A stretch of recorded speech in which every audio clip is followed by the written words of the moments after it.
മഴക്കാലമായി കഴിഞ്ഞാല് നമ്മുടെ കാറിന്റെ ഉള്ളിലും അതുപോലെ തന്നെ ബൈക്കിലൊക്കെ പാമ്പുകളെ കാണാന്ന് പറയുന്നത് വളരെ കോമൺ ആയിട്ടുള്ള സംഗതിയാണ്. ഇത് സംഭവിക്കാതിരിക്കാൻ വേണ്ടി ഞാൻ ഈ പറയുന്ന കുറച്ച് കാര്യങ്ങൾ ശ്രദ്ധിച്ചാൽ മതി.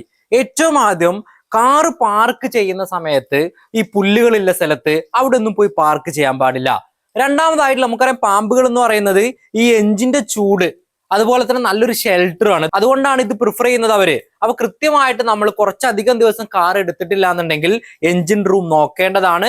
അതുപോലെ എഞ്ചിൻ റൂമിൽ നിന്ന് നമ്മുടെ കാറിന്റെ ഉള്ളിലേക്ക് വല്ല ഹോളുകൾ ഉണ്ടെന്നുണ്ടെങ്കിൽ അത് കൃത്യമായിട്ട് അടക്കേണ്ടതാണ്. ഇനി ബൈക്കിന്റെ കേസിലാണെങ്കിൽ രാത്രി നമ്മൾ നിർത്തിയിടുന്ന സമയത്ത് ബൈക്കിനെ കൃത്യമായിട്ട് കവർ ചെയ്യണം. ഇത് ചെയ്ത് കഴിഞ്ഞാൽ പാമ്പ് വരുന്നല്ല. അതുപോലെ നാച്ചുറൽ റിപ്പലൻസ് ആയിട്ടുള്ള ഗാർലിക് മറ്റു കാര്യങ്ങളൊക്കെ നമുക്ക് സ്പ്രേ ചെയ്യാവുന്നതാണ്. അപ്പൊ നിങ്ങൾക്കും നിങ്ങളുടെ വേണ്ടപ്പെട്ടവർക്കും പാമ്പ് കടി ഏൽക്കാതിരിക്കാൻ വേണ്ടി ഈ വീഡിയോ നിങ്ങളുടെ എല്ലാവരിലേക്കും ഷെയർ ചെയ്ത് കൊടുക്കുക.